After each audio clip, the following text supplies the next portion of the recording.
Good morning and welcome dear students. आप लोगों को अभी तक second chapter Nelson Mandela long walk to freedom ये पढ़ाया जा रहा था। ये लेसन अभी पूरा नहीं हुआ था। इसमें आप लोगों को पैराग्राफ 4 तक आप लोगों को पढ़ाया गया। आज हम पैराग्राफ 5 से पढ़ना स्टार्ट करते हैं। तो सारे लोग अपनी अपनी बुक निकाल लें और इसको पढ़ना स्टार्ट करते हैं। A few moments later, we all lifted our eyes in awe as a spectacular array of South African jets, helicopters, and troops carriers rolled in perfect formation over the Union buildings.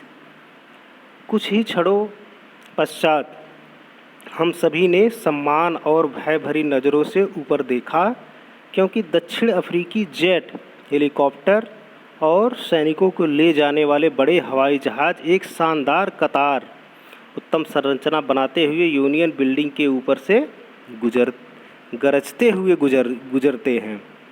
मतलब यहाँ पे जो Nelson Mandela का जो शपथ ग्रहण समारोह जब ख़त्म हो गया तो उसके बाद आकाश की तरफ सारे लोगों की नज़रें देखने लगती है और एक सिस्टमेटिकली जो है जो उस यूनियन बिल्डिंग के ऊपर से साउथ अफ्रीकन जेट से हेलीकॉप्टर्स और सैनिकों को ले जाने वाले हवाई जहाज़ दौड़ने लगते हैं। मतलब वहाँ से उस यूनियन बिल्डिंग के चक्कर लगाने लगते हैं। तो यही इसमें बताया गया है कि फिर आगे देखो, it was not only A display of pin point precision and military forces but a demonstration of the military's loyalty to democracy, to a new government that had been freely and fairly elected। यहाँ पे ये कहा जा रहा है कि यह केवल सटीक यथार्थ और सैन्य बल प्रदर्शन मात्र ही नहीं था, बल्कि यह प्रजातंत्र एक नई सरकार जो स्वतंत्र और सही तरीके से चुनी गई थी की प्रति निष्ठा का प्रमाण था। तो जो नेल्सन मंडेला हैं ये बता रहे हैं कि ये जो प्रदर्शन था ये सिर्फ एक प्रदर्शन नहीं था, बल्कि जो नई गवर्नमेंट जो वहाँ पे इलेक्शन जो हुआ था उसके थ्रू जो नई गवर्नमेंट बनी थी उसके प्रति ये निष्ठा व्यक्त कर रहे थे। Only movements before the highest General of the South Africa Defence Force and police, their chest bedecked with ribbons and medals from days gone by, saluted me and pledged their loyalty। तो यहाँ पे Nelson Mandela कर रहे हैं, कुछ क्षण पहले ही दक्षिण अफ्रीकी सेना और पुलिस के सर्वोच्च अधिकारियों ने अतीत में जिसने अपने सीने पे रिबन और मेडल से सजे हुए थे मुझे सलामी दी और अपनी वफादारी की शपथ ली। तो जैसे यहाँ पे जब उनका जो नेल्सन मंडेला हैं उनका शपथ ग्रहण समारोह हो रहा था तो जो वहाँ के बड़े बड़े एयरफोर्स या मिलिट्री के अधिकारी थे सारे लोग उनको सैल्यूट कर रहे थे, जो इस बात का सूचक था कि वे इस गवर्नमेंट के प्रति वफादार हैं। तो saluted me and pleased their loyalty, अपनी निष्ठा व्यक्त कर रहे थे। I was not unmindful of the fact that not so many years before they would not have saluted but arrested me. वो कह रहे हैं कि मैं इस तथ्य से अनभिज्ञ नहीं था कि कई वर्षों पूर्व वे मुझे सलाम नहीं करते थे बल्कि मुझे गिरफ्तार करते थे। तो यहाँ पे नेल्सन मंडेला कह रहे हैं कि यही जो पुलिस है, कुछ सालों पहले जब नेल्सन मंडेला अपनी जो फ्रीडम के लिए वो संघर्ष कर रहे थे तो यही पुलिस उन्हें सैल्यूट करने के बजाय उन्हें गिरफ्तार करती थी। Finally, a chevron of Impala jets left A smoke trial of the black, red, green, blue and gold of the new south African flag. अंत में इम्फाला जेटो ने वी आकृति में नए दक्षिण अफ्रीकी झंडे के काले, लाल, हरे, नीले और सुनहरे रंग के धुएं के निशान बनाए। तो यहाँ पे नेल्सन मंडेला कह रहे हैं कि जब ये सब समारोह हो गया, ये प्रदर्शन हो गया, तो उसके बाद शिवरॉन इम्फाला एक टाइप की जेट्स होती है, उसके धुएं से वहाँ का जो फ्लैग होता है उसका वो जो काले, लाल, हरे, नीले और सुनहरे रंग के धुएं का निशान जो है एक ही साथ झंडे के आकार में वो निकालते हैं। तो और यहाँ पे नेल्सन मंडेला जो है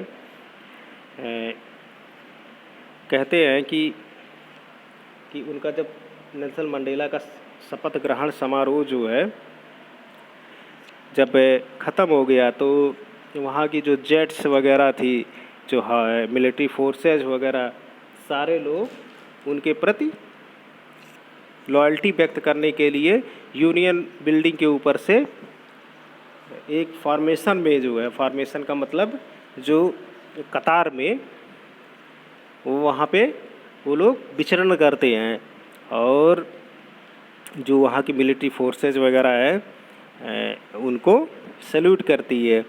तो इस टाइप से आपका पैराग्राफ 5 यहाँ हुआ। अब हम पैराग्राफ 6 पढ़ते हैं। The day was symbolised for me by the playing. ये यहाँ पे है आपका, देखो अपने बुक में सब लोग देखो। The day was symbolised for me by the playing of our 2 national anthems. तो जब उसके बाद क्या होता है कि हमारे 2 राष्ट्रीय गान गाए जाने से वे दिन मेरे लिए यादगार बन गया। And the vision of white singing Nkosi Sikelel iAfrika. तो कह रहे हैं कि जब शपथ ग्रहण समारोह होने के बाद वहाँ का जो 2 राष्ट्रीय गान गाए जाने से ये क्षण और यादगार बन गया। गोरे लोगों के समूह ने Nkosi Sikelel iAfrika and black singing Die Stem the old anthem of the republic. और जो अश्वेत लोगों के लिए का गणतंत्र का पुराना राष्ट्रीय गीत डाई स्टेम गाया गया। तो यहाँ पे ये जो साउथ अफ्रीका ने जब ये समारोह समाप्त हुआ, उसके बाद वहाँ का जो नेशनल एंथम था वो गाया जाता है। तो वहाँ पे 2 नेशनल एंथम थे। पहला तो ये था कि जब वहाँ पे गोरे लोगों की गवर्नमेंट आ गई, तो उनका जो नेशनल एंथम था नकोसी सिकलेल आई अफ्रीका, ये गोरे लोगों द्वारा गाया गया।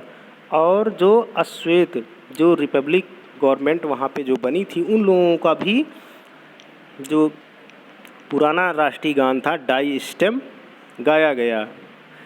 Although that day neither group knew the lyrics of the anthem they once despised, they would soon know the words by heart।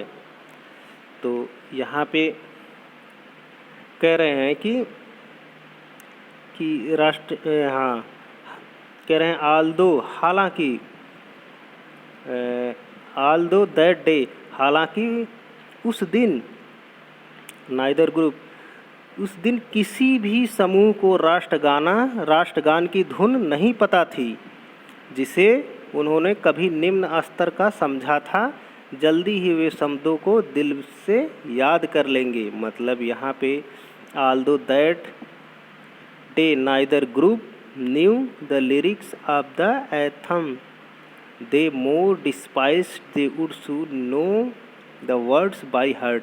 यहाँ पे कहने का सेंस ये है कि जो अब तक तो वहाँ पे गोरे लोगों की गवर्नमेंट थी, तो उनका जो नेशनल एंथम था नकोसी सिकेलल आई अफ्रीका, ये जो है जो वहाँ पे इस नेशनल एंथम की जो धुन निकालते थे उनको अच्छे से याद थी और ये अच्छी तरह उसको क्या होता है कि उसको गाते थे और उसकी धुन निकालते थे। लेकिन काफ़ी दिनों से वहाँ पे अश्वेतों की गवर्नमेंट, जो गणतंत्र था, वो नहीं आई थी और उनका जो नेशनल एंथम डाई स्टेम था वो बहुत दिनों से उसकी धुन उन्होंने नहीं बजाई थी, जिससे वो उतना अच्छे से वो धुन नहीं निकाल पा रहे थे जितने अच्छे से वो जो गोरे लोगों की राष्ट्रगान की धुन थी उसको निकालते थे। तो यहाँ पे वही कह रहे हैं कि अभी उतने अच्छे से डाई स्टेम जो राष्ट्रगान है वो अभी इन लोगों को नहीं आ रहा, लेकिन मैं आशा करता हूँ कि आगे ये डाई स्टेम जो राष्ट्रगान है इसको गाने की इन लोगों को आदत पड़ जाएगी और ये अच्छे से धुन निकाल पाएंगे। तो इस टाइप से ये पैराग्राफ 7 आपका एंड होता है। अब हम पैराग्राफ 7 को पढ़ते हैं। आप लोग इसमें जो आपके कुछ टफ वर्ड्स हैं, जैसे सिम्बोलाइज्ड है, सिम्बोलाइज्ड मीन्स होता है प्रतीक। यहाँ पे द डे वाज सिम्बोलाइज्ड मीन्स होता है प्रतीक। फिर आपका होता है, आपका आता है नाइदर मीन्स होता है कोई नहीं। नेशनल मीन्स होता है राष्ट्रीय। एंथम मीन्स होता है राष्ट्रगान। एंड द विज़न मीन्स होता है एक दृश्य। ऑफ वाइट सिंगिंग मीन्स गाना। फिर ब्लैक्स मीन्स आपको पता ही है काला होता है। The old anthem. फिर आल्दो मीन्स होता है हालांकि। That day neither group new anthem. तो इस टाइप से डिस्पाइज्ड मीन्स होता है, यहाँ पे आपका एक वर्ड आया है डिस्पाइज्ड मीन्स होता है निम्न स्तर का समझना। तो ये आपका इस टाइप से पैराग्राफ 6 पूरा होता है। अब पैराग्राफ 7 को एक बार हम देखते हैं। On the day of the, ये यहाँ तक, यहाँ से आपका पैराग्राफ 7। हाँ, on the day of the inauguration means होता है समारोह। तो I was overwhelmed with a sense of history. तो यहाँ पे इनॉग्रेशन मीन्स होता है समारोह। आई वॉज ओवरहेल्म्ड मीन्स होता है अभिभूत होना। तो यहाँ पे कह रहे हैं शपथ ग्रहण समारोह वाले दिन मैं इतिहास के एहसास से बहुत अभिभूत था। On the day of the inauguration, शपथ ग्रहण समारोह वाले दिन, I was overwhelmed with a sense of history, मैं इतिहास के एहसास से बहुत अभिभूत था। मतलब यहाँ कहने का सेंस है कि जो ये समारोह था, मैं इस समारोह से बहुत ही ज़्यादा, मतलब एक जो अंदर से फीलिंग्स होती है अभिभूत मीन्स होता है कि आप किसी भी चीज़ के प्रति बहुत सारा स्नेह व्यक्त करना। तो I was overwhelmed with a sense of history, मैं इतिहास के एहसास से बहुत ही अभिभूत था। In the first decades of 20th century, a few years after the bitter Anglo-Boer War and before my own birth, the white-skinned peoples of South Africa patched up their differences and erected a system of racial domination against the dark-skinned people of their own land। तो यहाँ पे कह रहे हैं कि in the first decade of 20th century, 20वीं शताब्दी के प्रथम दशक में, फिर century, a few years after the bitter Anglo Boer war, 20वीं शताब्दी के प्रथम दशक में पीड़ादायक एंग्लो बॉयर युद्ध से कुछ वर्ष बाद, यहाँ पे bitter Anglo war and before my own birth, और मेरे अपने जन्म के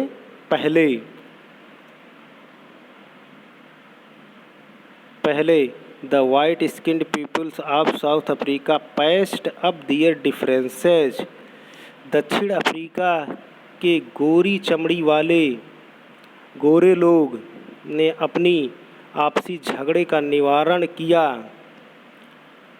peoples of South Africa passed up their differences, अपने आपसी झगड़ों का निवारण किया। And erected a system of racial dominance against the dark skinned people of their own land, और निवारण किया और अपने ही देश के काली चमड़ी वाले लोगों के खिलाफ एक रंग भेद की प्रणाली खड़ी कर दी थी।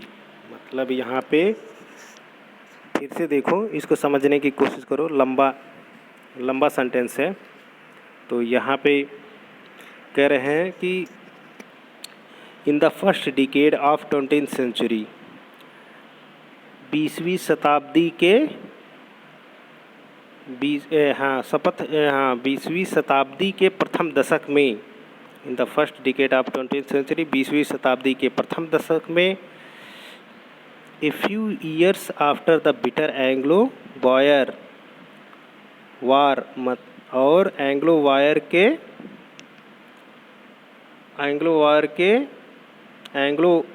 बॉयर जो वार था उसके कुछ वर्ष बाद, and before my own birth, और मेरे जन्म के पहले,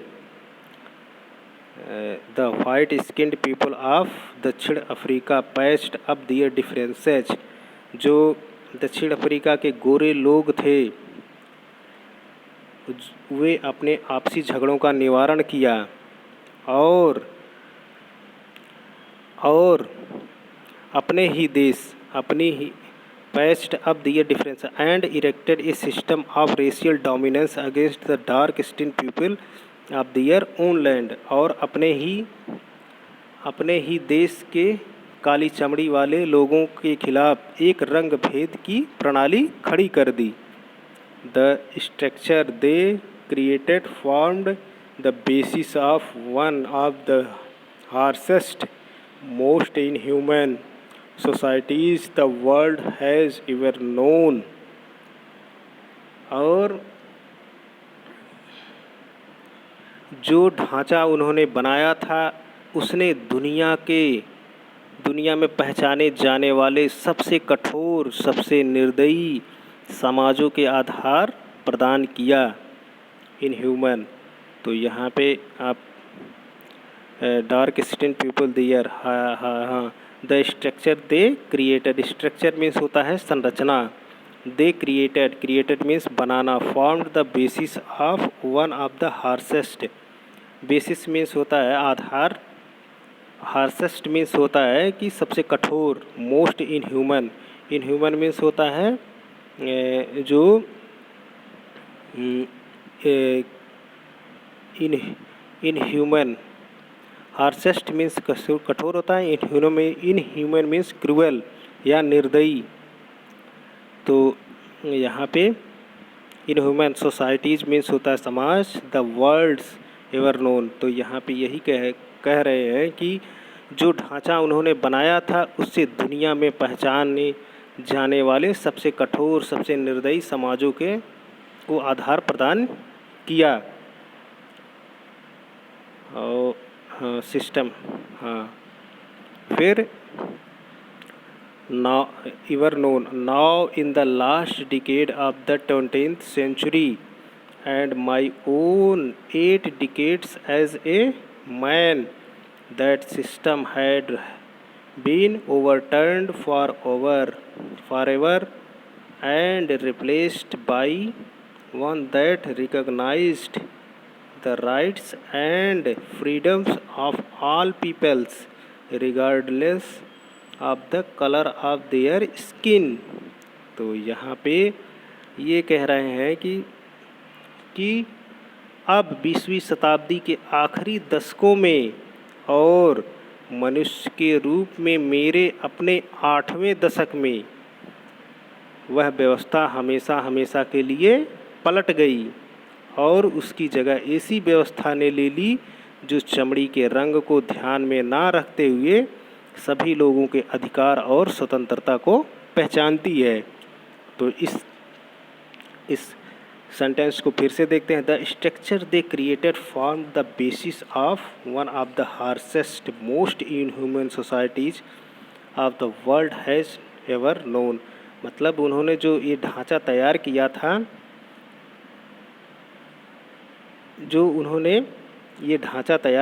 था, वो हार्शेस्ट बहुत मतलब कठोर, निर्दयी और वर्ल्ड के सबसे रंग भेद की प्रणाली खड़ी कर दी थी।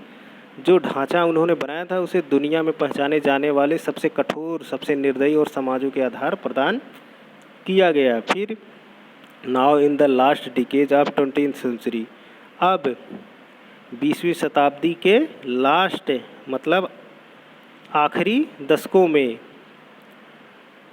And my own 8 decades as a man, और आखिरी दशकों में और मनुष्य के रूप में मेरे अपने 8वें दशक में, the system had been overturned, जो ये सिस्टम था वो बदल गया था, व्यवस्था जो है हमेशा हमेशा के लिए पलट गई थी। And replaced by one that recognise the right and freedoms of all peoples regardless of the colour of skin. जो ये व्यवस्था पलट गई थी और उसकी जगह ऐसी व्यवस्था ने ले ली जो चमड़ी के रंग को ध्यान में ना रखते हुए सबके अधिकारों और स्वतंत्रता को पहचानती है। मतलब राइट्स मीन्स अधिकार और फ्रीडम्स मीन्स होता है स्वतंत्रता। ऑल पीपल्स, रिगार्डलेस मीन्स होता है ध्यान में दिया गया।